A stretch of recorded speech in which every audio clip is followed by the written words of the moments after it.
Let's talk about another actress that I feel like has had a bit of an up and down career, and maybe we'll talk about that. I think we stand her for her music career a little bit more, and that's Janelle Monáe, who stars in season 2 of Homecoming, the Amazon Prime miniseries. I guess not miniseries, like just series, TV series. We reviewed season 1. Julia Roberts, Stephen James, Sam Esmail directed a good portion of the episodes, or at least was producing All all of the them. episodes. He shot all of them. That's right. And man, I think what we liked about, at least what I liked about Homecoming season 1, is it was a story that I thought was pretty interesting and engaging. It wasn't a perfect season of television, but stylistically, it was just so encapsulating and gripping. And it kind of had this like love story, but also mystery at the heart of it. I thought it was just really a unique show. Season 2 has a unique structure, but I'm not sure it's there's something about it just didn't land as well with me. How are you feeling about season 2? Yeah, I agree. I think Homecoming season 1 had a lot of things to like. Made my top 10 2018. I think for good reason because, as you said, Sam Esmail, by virtue of him directing it, you have this engaging, well-shot show that's very indebted to filmmaking of the past because Sam is that kind of guy. Mm-hmm. And it's really great to look at. And the camera is engaging, with multiple POV shots and like split cams and stuff. And it's really cool. And Sam has always proven with Mr. Robot that he is a student of film past and brings that into his work. And that's awesome. And he's able to do it well. Top of that, the show in general was just, it was a throwback to like 70s paranoia thrillers. It's a mystery, but it's not a mystery box that we know of now. It's not really about the mystery. It's more about those vibes. And heck, even the score was lifted. The needle drops were lifted from famous movies and moments of the past. Season 2, we have an original score. But I think for me with Homecoming season 2, Julia Roberts is out, Janelle Monáe's in, but like that core dynamic of season 1 between Roberts and James kind of drives the narrative. And again, not the narrative's too complicated or layered, but it's just like good enough and has just enough forward momentum to keep you interested and enjoy watching all the engaging things Sam is giving you and like just having that 70s vibe. And season 2, I think, is trying to do that. It's just naturally not going to be done as well. Sam is not directing these episodes. Julia Roberts is not here anymore. Bobby Cannavale has a brief appearance. He's also gone. I like Janelle Monáe, but I also felt like her character just wasn't as strong as Heidi Bergman, who Julia Roberts plays. Yeah. So it's weird because, another strength of Homecoming is that it's a 30-minute drama. Pretty rare, but when it's done right, it's probably the best form of TV. Think of Atlanta. But this was a really small-scale story. And season 2 is told in a weird, out-of-order structure in terms of Janelle Monáe's memory. But because we saw season 1 and we are familiar with what Geist has been doing and up to, nothing is really that surprising. And because the show isn't as successful at establishing those throwback vibes, because Sam isn't there, the story's a little different, it's less fun to build up to some reveals that we kind of already see coming because we know what happened in season 1. So I guess I would say I'd let down, but it's short enough that I think it's okay. It's weird. It's like an addendum to season 1, if anything. It felt so much less grand than season 1. Yeah, I agree. It definitely felt less grand, and I feel like maybe pacing is just the thing I'm stuck on today. But I also felt like just the structure of the season, and mostly the dynamic of Janelle Monáe's character, Alex, kind of figuring out the mystery of what happened to her. Almost just like it felt like it took too long to get there. Like you kind of see where it's going by I think the 3rd or 4th episode. Even by the 2nd one, I think you can kind of tell like something happened where, what's her name? Sorry, Hong Chau's character asked her to help or something along those lines, and Janelle Monáe doing a favor and just turned bad. But it takes until the 2nd to the last episode for that story to get completely told, and then the last episode is Stephen James kind of putting into action this plan to kind of get his revenge in a sense. And it just feels like that kind of comes together too quickly. I wish there had been a little bit more time with Steph and James individually, because I feel like that character is the one I find the most engaging from both seasons. I felt like his dynamic with Janelle Monáe was when things really crackled the most on screen, and even though Janelle Monáe plays a gay character, or she may be bisexual, that's never really explicitly said, but she's in a gay relationship, it still felt like the chemistry between her and James is just like one of the things that I found Yeah. really appealing about this season. So I wanted to see a little bit more of that, or build that, I don't know, dynamic out a bit. I also felt like Joan Cusack, I don't know, she just didn't do it for me. I didn't really Interesting. find her great, and it might just be I don't really dig her. Like, so something about her just kind of takes me out of it sometimes. I think I find her a bit goofy, and that's not like anything that she's doing wrong. I think it's just kind of how I see her Mhm. for some reason. But she definitely, I think, came across as like despicable, which is what that character is supposed to be. Obviously, like the Mhm. government coming in and turning everything to shit.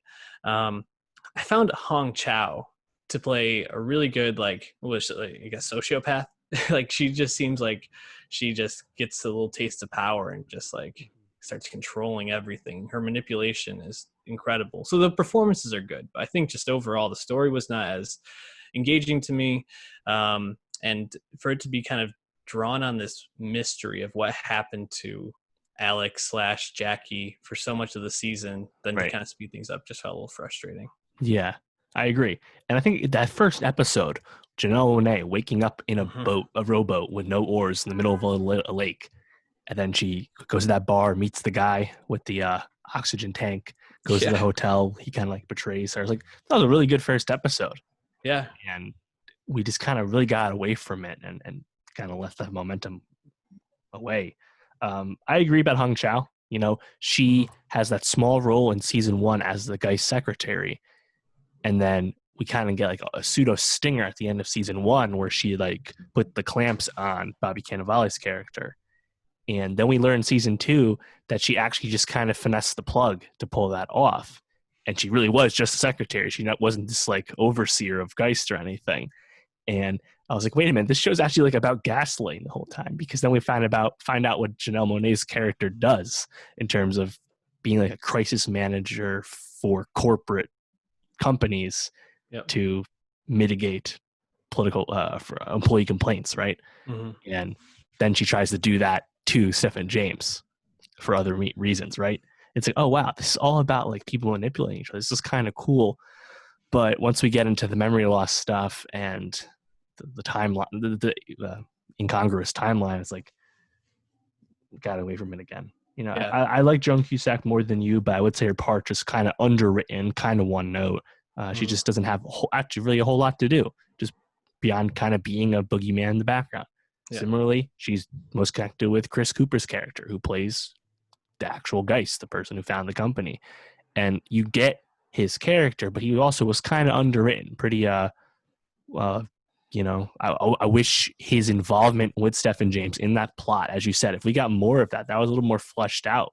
Mm-hmm. Uh, I think it would have been cool because it would have hit for both of those characters. But we don't get enough time with Geist to really understand what he's feeling beyond being defensive of his company in terms of like how the military stepping in. He has like all this like disdain for the people that work for him and how his company is like really, I guess, what, opportunistic, I guess. Yeah. But they're just really brief moments when he's like talking to Hong Chow and other people. So yeah, it's kind of a mismatch, and it's like tonally it's trying to do what season one does, but it definitely does not land quite as hard. One aspect that was different from the first season, like you already talked about, was the score for this. Was all original. I felt like the score actually was one of my favorite parts. I felt like it was unique Yeah, and it was really good. stood out, and I felt like it really played well into each scene. So I do want to say that, but I feel like Ishmael's presence is sorely missed. I think it's pretty clear he took a big step back and probably just had his name attached to this. Same with Julia Roberts, obviously. So It seems like season 3 is coming, because Does. Stephen James is setting out with a list of names, so something's probably going to come about there. We'll see. Yeah, was it Eli Horowitz and Micah Bloomberg who had the podcast too, and then developed that for season 1, and they of course wrote season 2 as well. They said to EW that they have ideas and we're working on season 3, but it has not been officially announced yet. But I really see no reason that Amazon wouldn't bring the show back once again. Yeah. And in a sense, it is cool that we'll probably shift POVs once again.